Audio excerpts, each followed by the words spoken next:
Olá, bem-vindos a mais uma exploração aprofundada aqui com a gente. Olá. Hoje, olha, a gente vai mergulhar num livro bem interessante.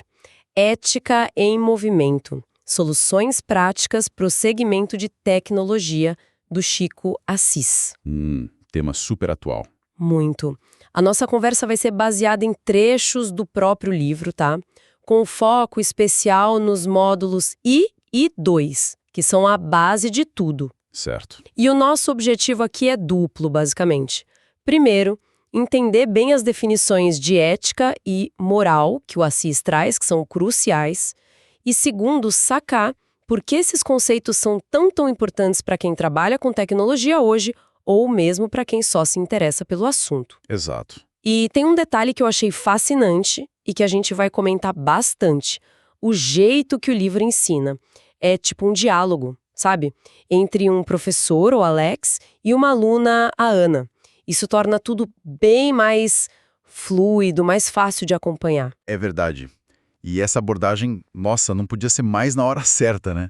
Como o próprio Assis fala logo no comecinho do livro, a gente vive numa época com muita confusão sobre o que é ética, o que é moral. Muita mesmo. A gente vê nas redes sociais, né? Demais. Os termos são usados de um jeito superficial, às vezes até, sei lá, distorcido. Falta aquela profundidade filosófica, sabe? Uhum. E a ideia do livro é justamente essa, trazer clareza. Funciona quase como um guia prático, bem dinâmico, para a gente conseguir navegar nessas águas, ainda mais no mundo da tecnologia, que muda o tempo todo. E essa estrutura de diálogo do Alex e da Ana realmente faz diferença. Eu lendo os trechos, não senti que estava lendo um manual, sabe? Aquela coisa chata. Não é, né? Não. É mais como acompanhar uma conversa mesmo. Uma conversa inteligente que te puxa para dentro da reflexão. Fica bem mais fácil absorver as ideias, quase como aprender sem perceber, enquanto você segue o raciocínio deles. Precisamente. Essa escolha da narrativa, que está no livro todo, mas é super forte nesses módulos 1 e 2 que a gente está olhando, é uma ferramenta pedagógica, assim, poderosa. É. Ela não só entrega a informação, mas ela meio que ensina o processo de pensar sobre ética, de pensar criticamente. Quem está lendo é convidada a duvidar junto com a Ana, a pensar sobre o que o Alex explica. É um jeito bem mais orgânico, né? E estimulante para lidar com os temas que podem ser bem densos. Bom, então vamos direto ao ponto principal, como o livro faz lá no capítulo 1.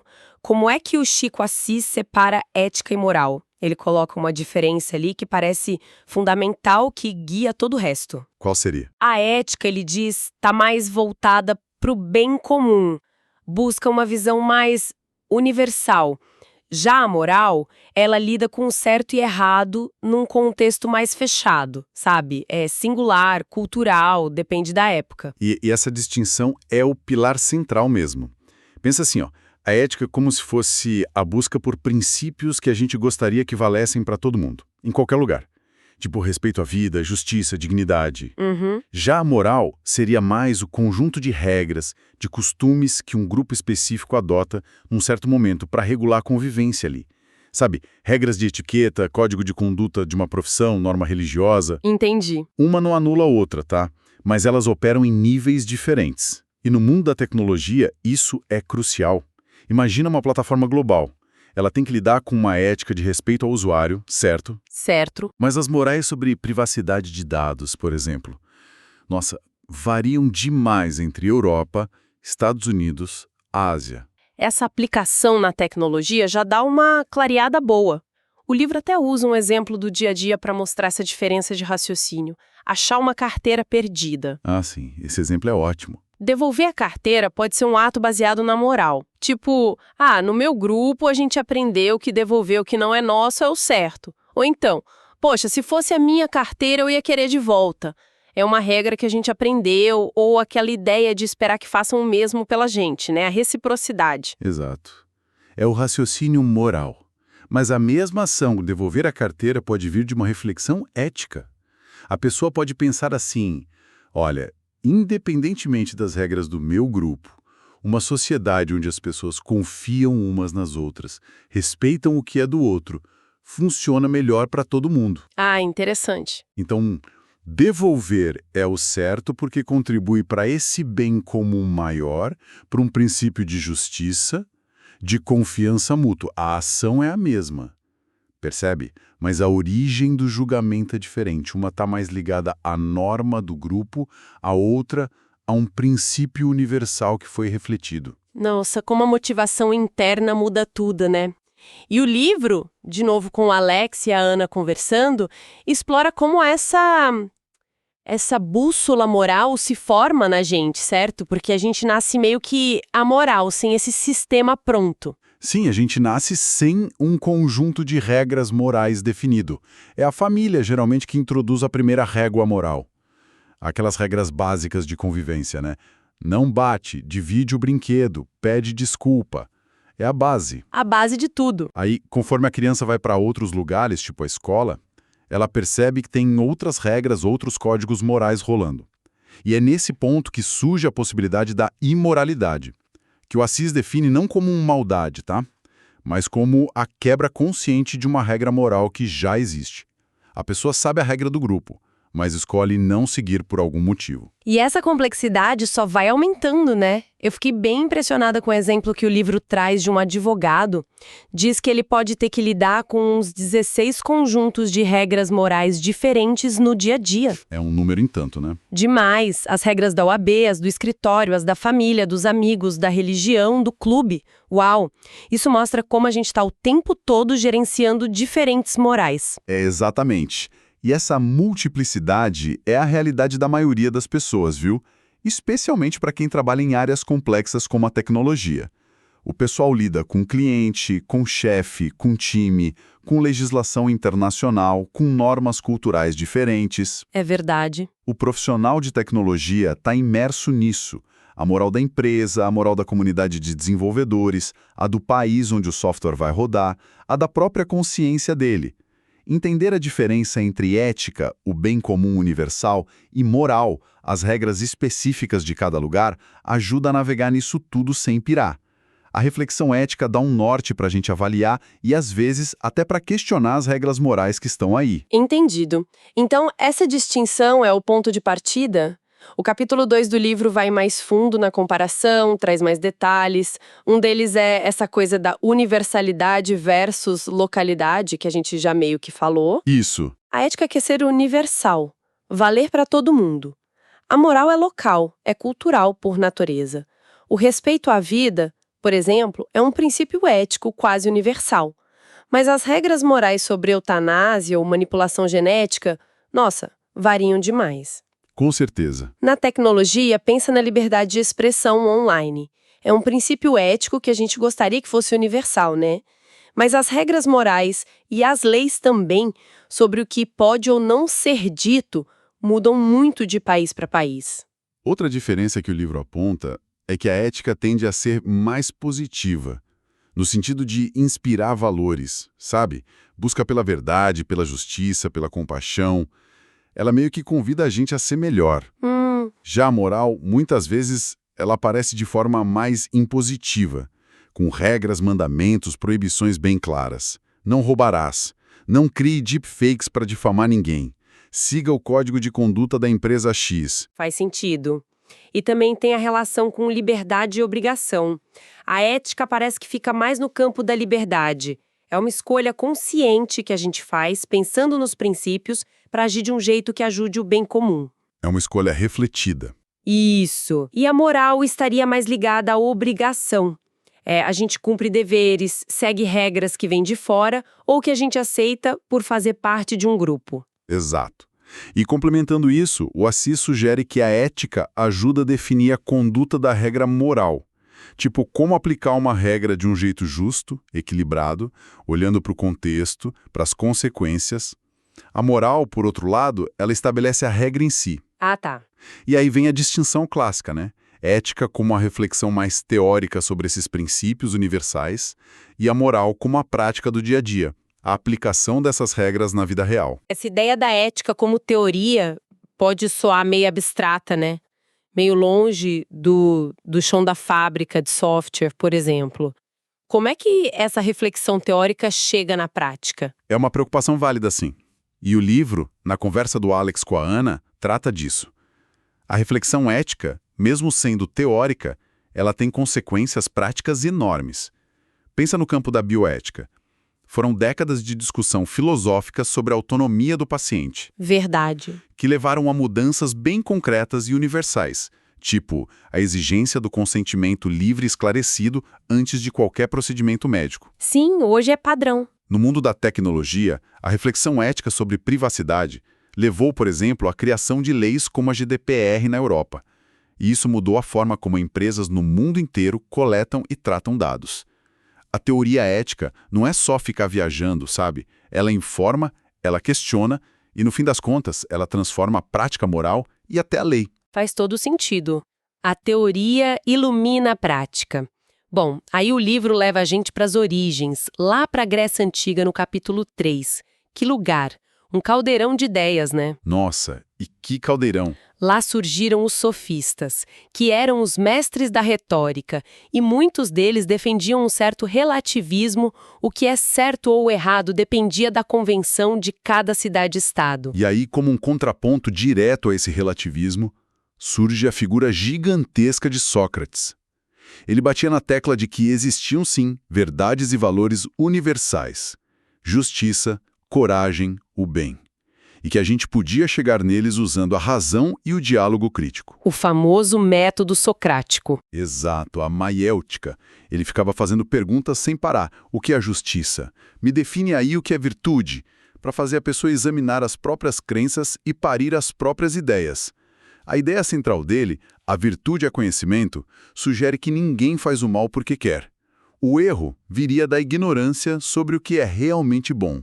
É impressionante pensar como essas ideias de 2.500 anos atrás ainda batem forte hoje. Como é que o método socrático se aplica hoje, nessa nossa era digital, tudo tão rápido?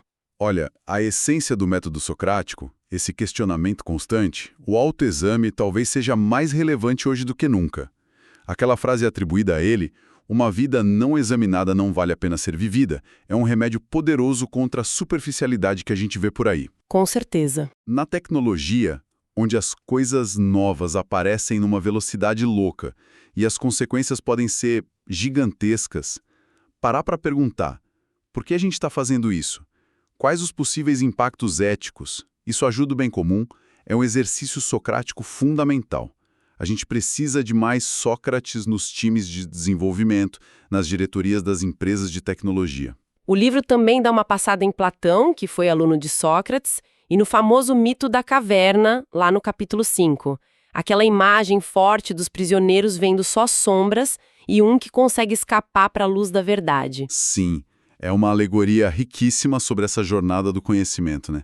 Sair das sombras das opiniões, das aparências, que hoje poderiam ser, sei lá, as bolhas das redes sociais ou a desinformação, para buscar a luz das ideias, da razão, de uma compreensão mais profunda. Uhum. Mas o Platão coloca um desafio ético e moral ali que é crucial. O filósofo que viu a verdade tem o dever de voltar para a caverna, de tentar libertar os outros, mesmo correndo o risco de ser ridicularizado, rejeitado. Nossa, pesado isso. Tem um paralelo muito claro com a responsabilidade ética de quem tem conhecimento ou poder na área de tecnologia hoje. Usar esse conhecimento não só para si, mas para esclarecer, para melhorar a sociedade. E Aristóteles, aluno do Platão, que o livro menciona em relação ao capítulo 6, qual a contribuição principal dele nesse papo? O Aristóteles trouxe a ética para um plano mais prático, focado na eudaimonia. A gente costuma traduzir como felicidade, mas é mais preciso pensar em florescimento humano, sabe? Uma vida bem vivida. Entendi. Justiça, etc. Encontrando sempre o justo meio, o equilíbrio entre o excesso e a falta. A ética de Aristóteles é uma ética da ação, do hábito bom, do caráter que a gente vai moldando pela prática. Isso conecta direto com a ideia do Assis de desenvolver um repertório ético e moral através da prática contínua. Entendi a importância desse passeio histórico. Voltando para a distinção principal do Assis, o livro explora de onde vem essa diferença entre a moral, que é singular, e a ética, que busca ser universal. O capítulo 7 foca na moral. Ela nasce das tradições, dos costumes, das regras da família, da sociedade de um grupo específico. É algo aprendido, passado culturalmente. Isso. E por ser cultural, ela muda com o tempo. O exemplo da aceitação social do casamento homoafetivo, em muitas culturas ocidentais, nessas últimas décadas mostra bem essa evolução moral. Exatamente. A moral tem essa característica de ser dinâmica, de precisar se adaptar às mudanças sociais, científicas, tecnológicas. Por outro lado, o capítulo 8 vai investigar as origens dessa busca pela universalidade da ética, essa busca por princípios que valam para todo mundo, não importa a cultura ou a época. De onde vem isso? Tem raízes fundas na filosofia, pensa no imperativo categórico de Kant, aquela ideia de agir de um jeito que sua regra pudesse virar uma lei universal. E também em muitas tradições religiosas, que trazem versões da regra de ouro, né? Faça aos outros o que gostaria que fizessem a você. E qual é o grande desafio prático que nasce dessa tensão entre a moral local e a ética universal, no nosso mundo tão conectado? O desafio é gigante, especialmente para empresas e profissionais de tecnologia que trabalham globalmente. Como é que você desenvolve uma inteligência artificial que respeita o princípio ético universal de não discriminar, mas que ao mesmo tempo funciona dentro das leis e normas morais de cada país sobre coleta de dados ou reconhecimento facial? Nossa, complicado. Como moderar conteúdo online para respeitar a ética da liberdade de expressão, mas também as morais culturais sobre o que é ofensivo ou perigoso em cada sociedade. Navegar essa tensão exige uma sensibilidade cultural enorme e uma base ética muito sólida. Não tem resposta fácil, não. 9 e 10 do livro fazem justamente isso, separando termos que a gente usa, às vezes, tudo misturado. Primeiro, o trio amoral, imoral e moral. Amoral seria a ausência de senso moral. Tipo bebês ou fenômenos da natureza como um terremoto. Não tem intenção moral ali. Correto. É uma neutralidade em relação à moral. Já o imoral, ele implica uma violação consciente das regras morais de um grupo específico. Quer dizer, a pessoa conhece a norma, tipo, não roubar, e escolhe deliberadamente quebrar essa regra. Tem uma intenção ali. Tá. E o moral é simplesmente agir de acordo com as normas e valores que aquele grupo aceita. Ser honesto, cumprir promessas, respeitar os mais velhos. Depende do código moral que está valendo. E é super importante lembrar, como o livro ressalta, que o que é imoral pode mudar muito. A escravidão já foi considerada moralmente aceitável em muitas sociedades. Hoje, é condenada no mundo todo como profundamente imoral e antiética. Isso mostra como a nossa compreensão moral e ética evolui. Perfeitamente colocado. Aí a gente entra no outro trio, do capítulo 10. Aético, antiético e ético. O aético descreve ações que estão fora do campo da ética, que são neutras moralmente. Escolher entre café ou chá, a cor da interface de um aplicativo, a menos que envolva acessibilidade, aí já entra na ética. Mas são escolhas sem um peso ético grande. Entendi. Em contraste, o antiético envolve quebrar princípios éticos fundamentais, geralmente causando dano e injustiça, minando o bem comum. Uma empresa que vende dados privados de usuários sem consentimento, de propósito, um pesquisador que falsifica resultados, um governo que usa tecnologia para vigilância em massa sem justificativa democrática. Exato. São ações que ferem princípios éticos universais como confiança, honestidade, respeito à dignidade humana. Certo. E, finalmente, o ético é agir de acordo com esses princípios éticos universais, buscando ativamente o bem comum, a justiça, a equidade. Muitas vezes, como o livro mostra com o exemplo do pesquisador que publica resultados negativos, o ato ético pode ir contra o interesse próprio imediato, ou até contra certas pressões morais do grupo, tipo a pressão por sucesso a qualquer custo. Bigo ou as regras do clube, sabe? A transparência sobre como um algoritmo funciona, mesmo que isso revele as limitações dele, pode ser um ato ético. Chegamos então ao capítulo 20, onde o livro parece que amarra a visão particular do Chico Assis. Qual seria a marca registrada dele, a contribuição específica nesse campo todo? Olha, a grande força do Assis, que está no livro todo, é essa clareza didática e a aplicação prática dessa diferença entre ética e moral. Ele não fica só na teoria, ele mostra como usar essa ferramenta para analisar os dilemas da vida real. Isso é bom. Outro ponto fortíssimo é a ênfase que ele dá na alteridade. Aquela capacidade de se colocar de verdade no lugar do outro, de sentir com o outro. O Assis argumenta que essa alteridade é tipo um músculo que a gente precisa exercitar sempre para agir eticamente. Não basta saber a regra moral ou o princípio, ética. Precisa se importar com o impacto do que a gente faz nos outros. E ele parece meio que combater uma certa ética de fachada, não é? Aquela que só fica no código de conduta pregado na parede ou nos slogans bonitinhos, mas que não vira reflexão e prática de verdade. Exatamente. Ele critica essa banalização da ética, essa redução a um checklist, a um departamento de compliance. Para ele, a ética é viva, é um movimento constante. Por isso o título do livro, né? Ética em Movimento. Faz sentido. É sobre desenvolver um repertório ético e moral forte que envolve conhecimento dos princípios, das regras, reflexão crítica, o questionamento socrático, sensibilidade, alteridade e ação consistente. E agora, para a gente conectar tudo.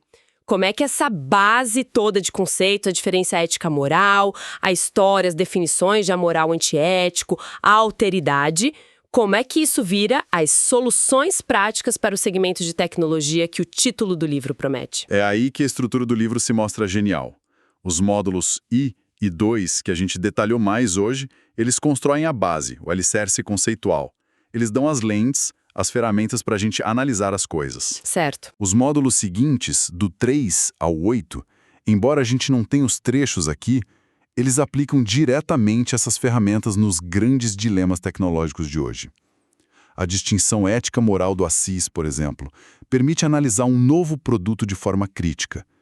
Ele pode ser moralmente aceitável dentro das normas da empresa, ou até legal num certo país. Mas ele é eticamente defensável pensando no impacto no bem comum global?